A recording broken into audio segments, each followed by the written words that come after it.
What is up, guys? Humble Farmer Taiki here, and welcome to this week's edition of Farms of the Week. If you like the content, please like and subscribe, and check out the premium Discord. Link will be in the description below, and prices will be going up at the end of the month. So let's get right into it. I do want to do a little bit of a follow-up with Dymension, just because we have a little bit more information, and a gentle reminder that if you don't claim your DYM by, I believe, the 21st, your unclaimed tokens will be going to the people that do claim. What happened with Celestia is that people like me, right, the mid-curvers, we didn't claim because I don't know why, to be honest. I'm kind of dumb. I just was too lazy.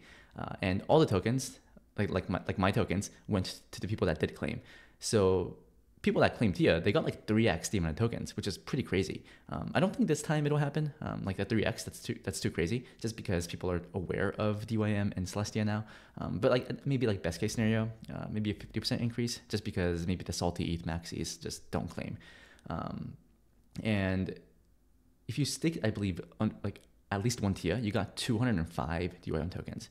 So like that's $15 with a TIA that could have gotten you over $1,000, because the current market pricing of DYM, at least on AVO, is $4. So first of all, I mean, there's like barely any volume and liquidity into this thing. AVO is just a purpose market that allows people to speculate on these airdrop tokens before they launch. And you might think that this is way too overvalued.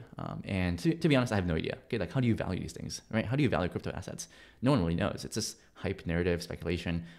And yeah, I mean, it's like mostly that. But I do want to point out that for Jito, the liquid staking derivative project on Solana, when this token launched pre-market on December 5th, it was trading at roughly 60 cents. And I thought that was pretty crazy.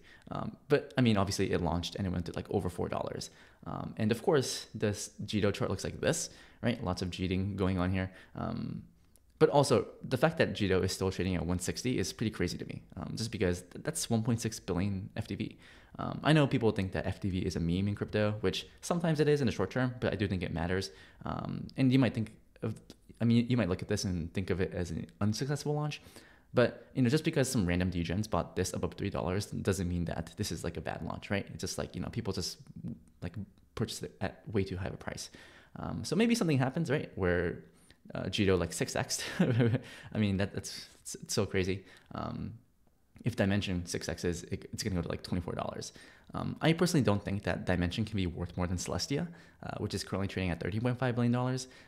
But, some people think that other things will happen, right? For example, Ansem thinks that Dymension will be worth more than Celestia, which, I mean, I'm not going to complain, but hey, like I don't think that should be everyone's base case. But who knows? I mean, if this becomes a narrative, then sure. And the narrative around Dymension is that maybe you stake TIA for the DYM airdrop, and then you stake DYM for more roll-apps tokens that launch. And like when this thing first announced, I wasn't quite sure what it actually did, right, to be honest. I just knew that it was going to launch. I'm like, okay, let me just stake some TIA. And Dymension markets themselves as the home of the roll-apps. And now I've done some more research, and I think I have a better understanding. So let me kind of explain that to you. So on the left, you see monolithic chains like Solana, and then this is mislabeled, but these are modular chains, where chains like Solana does execution, settlement, data availability, and consensus all in one chain. So liquidity is not fragmented, and one chain that does it all, right? That's kind of like the Solana thesis. The modular, the thesis, right? It's like Ethereum, right, with Ether and L2s and maybe even L3s, says, okay, so for example, Celestia just does consensus and data availability really, really well. And there's going to be significant cost savings associated with using Celestia for DA over, let's say, Ethereum. And then, so Celestia does DA, and then Dymension is going to focus on the settlement layer. So if you're a developer that's trying to create an application-specific blockchain, previously you had to, pay ETH, like a lot of, I guess, like rent to be on there. You had to build out like a settlement layer. But I guess the argument for Celestia plus Dymension is that, okay, Celestia and Dymension will do these two. So if you're a new developer trying to just create new roll apps, you just have to focus on the execution layer, which is going to make deploying new roll apps a lot easier. And I guess, I mean, look, like to be honest, I literally just made this up, okay? Like I have no idea if this is gonna happen.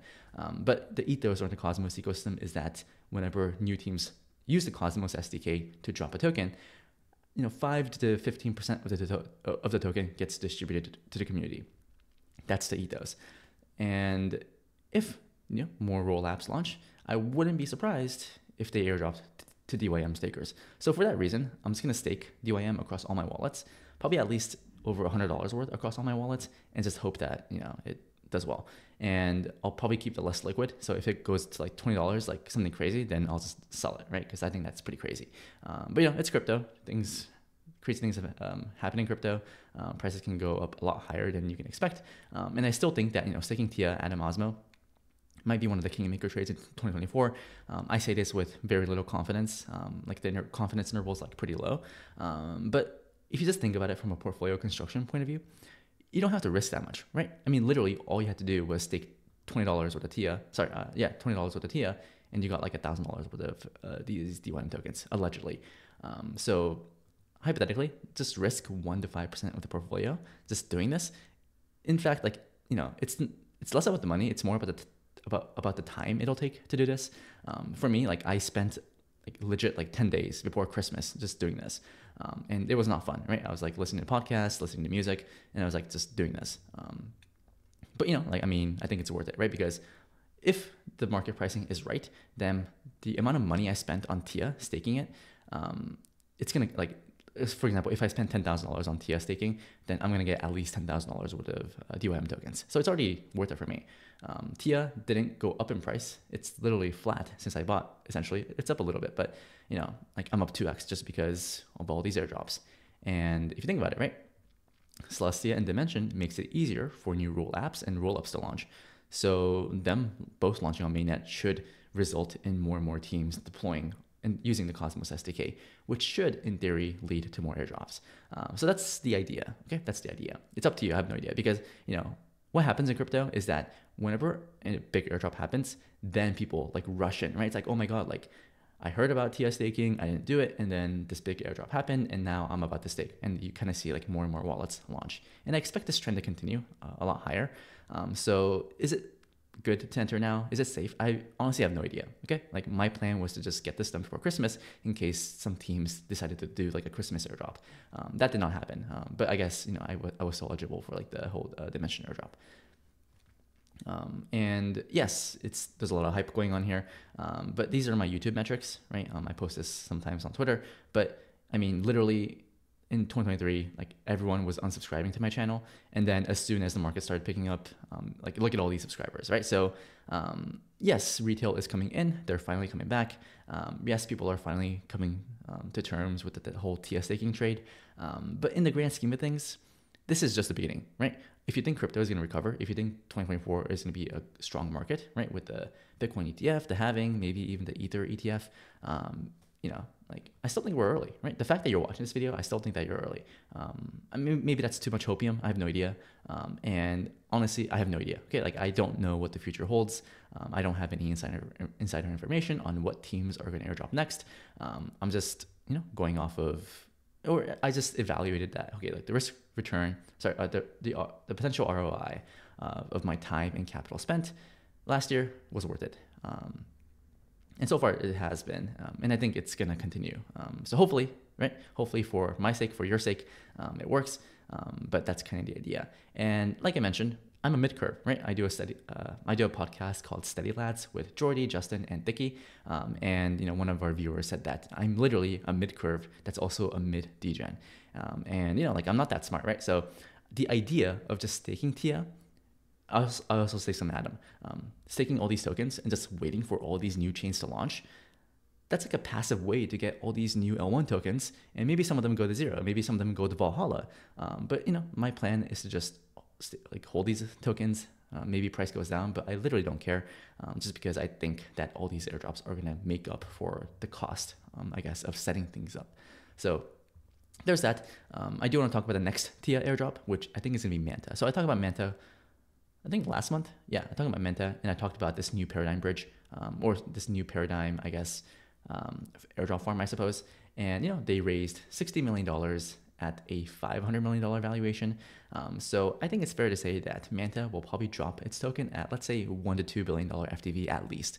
I wouldn't be surprised if it launches at like 3, 4, 5, to be honest, right? Because I mean, bull market things. So if you bridge to MANTA using the new paradigm bridge, you'll be eligible for 5% of the token supply. So if they launch at, let's say, a $2 billion valuation, then that's $100 million of the value going to these bridgers. And I think that the deadline to bridge is the 16th. To be honest, I'm not sure because I'm not really doing this because I'll talk about what I'm doing. But they just confirmed that MANTA will be airdropping the TIA stakers. I'll provide this in the description below, but MANTA did a Twitter Spaces with Celestia, and they mentioned that, yeah, like, MANTA uses Celestia for DA, and they have a strong community, and we want to airdrop to that community. So they haven't really shared the snapshot date, if they've even taken a snapshot. They haven't really, talked about the minimum TIA stake, or I guess how much of the supply is being airdropped. But hopefully, if you stake TIA, you got it. Hopefully, right?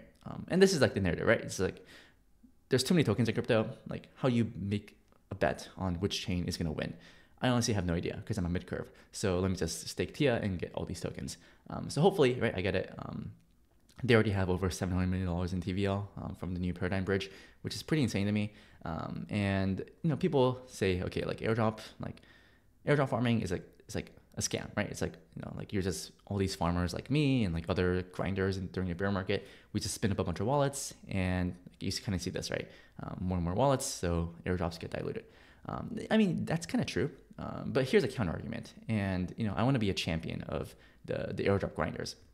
So I think the problem with the Cosmos ecosystem, and I've been doing a lot of research on the Cosmos ecosystem. I've been talking to a bunch of teams every single day, trying to get a grip on which chains are like worth investing in. And at the end of the day, I'm like, okay, like I have no idea because I'm staking Atom and TIA. And I think Cosmos just has so many high IQ but low EQ developers. I don't think this is a hot take. I think this is true. All the developers, I mean, they're just focused on building good products, and they just want to focus on that, right? And I guess like IQ, right? And like EQ is like emotional intelligence. They don't really know how to talk to regular people, right? Because they're developers, they're like, like coding things in like their parents' basements. They really don't know how to like talk to people. So I think this is precisely the reason why teams should be generous with airdrops. Just give tokens to as many people as possible and let the community handle the narrative making, right? Like literally, like the Dymension airdrop was very, very lucrative, right? Just stake $20 with a TIA and get like $1,000. And now the community is forming, right? Just look up DYM on Twitter, and we have all these people just like, oh my God, like just hyping it up, right? It's like, oh my God, like roll apps is the future of finance. Like, oh my goodness. Oh, like DA settlement. Like, oh, ooh, modular thesis coming to life, right? This is like the entire narrative on like social media right now. So, I just think that teams should be generous with airdrops. And for example, like, SAGA, I was kind of hyping this up, right? I was like, okay, like, ooh, gaming and entertainment chain. And then the airdrop criteria was, okay, at least stake 23 TIA before December 1st. The token literally came out in November, right? So like, what are they doing, right? Like a month, right? Like a month is not enough time for a community to form around Celestia. So I just think that, the team was kind of stingy with the airdrop, right? They want to keep most of the supply. They don't want to, give too many tokens to too many people because, dilution. And to be honest, like I have nothing against this team, right? But, the fact that I didn't get the airdrop means that, hey, I will FUD SAGA whenever it goes live, right? I'm going to kill myself. He said loudly, it's fucking over. It's so over. We're never coming back from this. I'm never going to recover this. It's all downhill from here. Maybe this kind of looks like me, right? If I take off my farmer hat, but I'm not going to. But anyways, I just think that teams should be generous, right? Reward the people that's been grinding in the bear market. Sure, I mean, if you spread out the basket, maybe it's gonna, I guess, let me just talk about this post. Let's kind of go here. Oh yeah, right, this one. Just reward the bear market grinders. It might dilute the airdrops that you'll get, but we're all grinding here. Let's try to benefit as many people as possible. And teams that kind of like do this type of thing, like I'm just like not that excited. So therefore, right, I'm gonna FUD SAGA, right? And nothing personal. But are you serious? Like what are you doing, right? Like if MANTA does like a really generous airdrop, then I will bull post. I will literally bull post MANTA for days. So here's a promise to developers. If you give people a generous airdrop, I will bull post you, okay? If you don't, I will FUD you, okay? I will FUD you. And my goal is to just convince these teams, I suppose, right? Not no pressure, right? No pressure. Just give them a nudge, right? Just convince these teams to be like, you know what, like, let's help people, right? Because how do you form a community? By making people rich, right? That's literally how you form a community. So how do you ensure that? Just give a bunch of tokens to a bunch of people, and that's going to benefit everyone, right? The developers can focus on developing, and the community can focus on the narrative making, and then the rest can follow. I'm not saying all these tokens are going to pump. I have no idea. Okay, like literally all I'm doing is airdrop farming, and if they give me free tokens, I will build post. Okay, like that's the promise I will make for people. So you know, that's hopefully that happens. But anyways, enough about airdrop farming. Let's talk about how to make more ETH, right? How to increase your ETH stack by taking on, I guess, reasonable amounts of risk, because there's a lot of speculation around the ETF, right? Gary Gensler posted some tweet about, you know, like, be careful about buying crypto assets. But I mean, you know, the market has known that the ETF was going to be approved for a couple months now. And I mean, it's just going to become more official sometime this week, maybe next week. I mean, to be honest, I have no idea. And people speculate that after the Bitcoin ETF gets approved, this speculation is going to shift towards the Ether ETF. And I know that on my channel, I've been kind of, you know, making fun of Ether as a cucked coin, right? To say the least. They have problems with the narrative because Solana does the monolithic narrative really well. Celestia does the modular narrative really well. And Ether is kind of in between. And Ether is trying to become ultrasound money, but it's not as good money as Bitcoin. So like, where does it really stay, right? It's kind of like in this middle of all these narratives. And they're not really like they're kind of trying to do so many things at once, and they're a master of none. At least that's a narrative. But I do think that the next asset that's most likely going to be getting an ETF is going to be Ether, right? Like what else is going to be getting the like those ETF flows? So I do think that the market will eventually come to this narrative.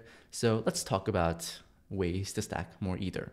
So I just talked about MANTA network, and there's this asset called Stone. So if you bridge to MANTA using the new paradigm bridge, your Ether gets converted into Stone, and Stone is a wrapped version of staked ETH by Lido.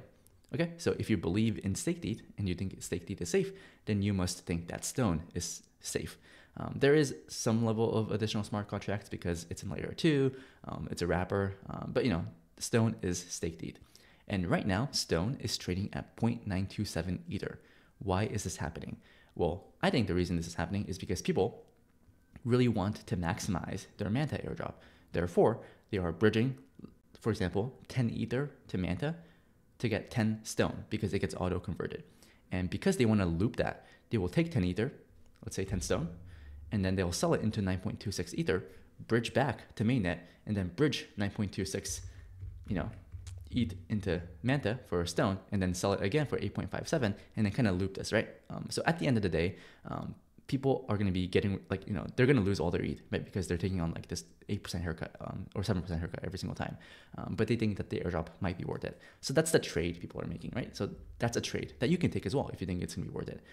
But like I mentioned, MANTA already has $700 million in TVL for 5% of the supply. I mean, is it really worth it? So what I've done is I bridge like 0.5 Ether to MANTA for like the new paradigm.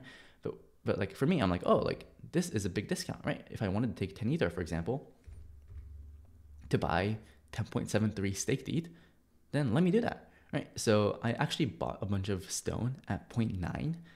So yeah, this was like before the new year. But you know, one Stone was trading at like roughly 0.9 ETH. And I'm like, wow, like I just literally increased my ETH stack by 10% by just taking on this trade. And yeah, like I mentioned, right? Stone is wrapped staked Ether. And in order for you to redeem your Stone into staked ETH, you have to wait 69 days after the airdrop happens. So basically, let's just overestimate and say, you know, you're going to lock up your Ether for 3 months, let's say. And after those 3 months pass by, then you'll be able to redeem Stone for Ether. I think this, to be honest, I think this is like a better farm than just like bridging to new paradigm, just because there's uncertainty around how much these tokens are going to be worth. But if you're comfortable with the smart contract risk, then this is like a really easy way, I think, to just increase your ETH stack, right? I mean, these markets are pretty liquid, right? Even if you wanted to take 100 Ether, you can get 70 ETH for free. I mean, not for free, right? There's always risk associated, but I think this is one of the best yield forms right now. It's not really like a farm, but if you just think about it from like an APY perspective, this is like paying like 40 to 50% APY. If you kind of like say, okay, like it'll hit par after 3 months. So there's that. And because all these funky things are happening, there's a bunch of weird farms happening on the MANTA network as well. And by the way, if you want to bridge, or if you want to do this arbitrage trade, you have to bridge via the regular bridge and not the new paradigm bridge. So it's kind of weird. New paradigm auto converts your ETH into stone, but the regular bridge does not. So just let that be known. So because this trade is happening, people are willing to borrow ETH at a 50% APR, just so that they can use some assets as collateral, borrow Ether, bridge back to mainnet, and then bridge back. So a bunch of things are happening. Also, you're being paid in 63% in this layer bank token. So this is a money market on MANTA with $400 million. Sorry, like $350 million worth of assets on like the lending side. And to be honest, like I'm not gonna do this, right? I mean, we're this early into a bull market. Do I really want to risk my hard-earned cash and capital and coins into like this obscure money market? To be honest, like no. But if you look at this layer bank token, it's been pumping. I honestly have no idea why. Like I have no idea who's buying this thing. Like no offense to the team, but like what the hell is going on here, right? So I mean, if you're willing to take on the risk, you can technically earn 18% in either, like literally paid in ETH, and then 8% paid in this layer bank token, and then some MANTA bonus because they are working together. So maybe that's a vote of confidence, right? They're getting some MANTA tokens as rewards. But you can literally like lend out USDC for like 30%, for 24% plus MANTA bonuses. Even some TIA if you wanted to, even though I'd rather stake it. So I think that's kind of cool.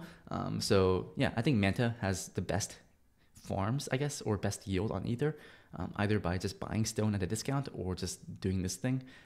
But I mean, yeah, I'm not doing this, right? Like what the hell is this? So next I want to talk about is METH. So METH is Mantle ETH. And Mantle is an L2.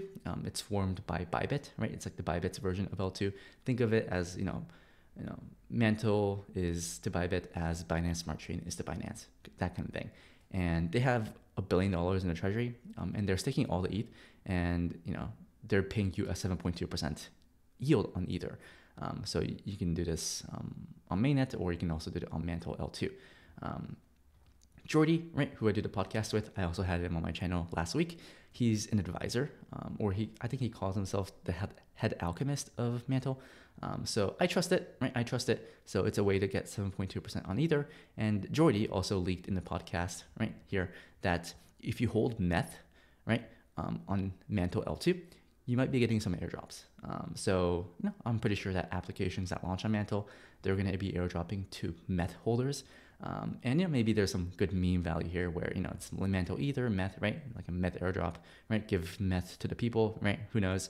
I hope the government doesn't come after me.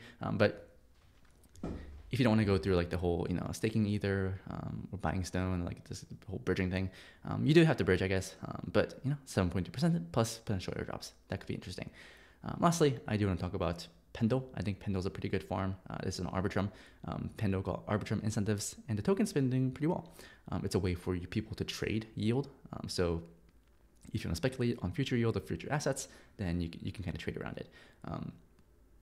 But from a farming perspective, they got some Arbitrum incentives, and for let's say GLP, you're being paid 49%. So yield from GLP, the underlying yield from people trading in and out of these assets, yield from Pendle tokens, and also yield from the ARB token. And I think on Arbitrum, these are the best farms, to be honest. I wouldn't deposit anywhere unless you have some insider alpha or exclusive alpha or something. But GDI, 56%, that's pretty crazy. RAP safety to 20%, that's pretty crazy. And GOP, I think, is like also a pretty good asset. So yeah, I think those are pretty good places to park your Ether. Either buy stone at a discount, degen farm on layer bank, buy some METH, right? That's very degen, or just deposit on Pendle. All these chains have cheap fees, so you don't have to pay, egregious gas fees on mainnet. So there's that. I hope that was somewhat informative. 25 minutes in. Okay, I'm pretty tired. But yeah, let me know if you like the video. Check out the premium Discord. Prices will be going up February 1st. So if you sign up now, you'll be able to lock in the lower rate. So the price increase will be roughly 50%. So thank you guys for watching. See you guys next week and have fun farming out there. Bye-bye.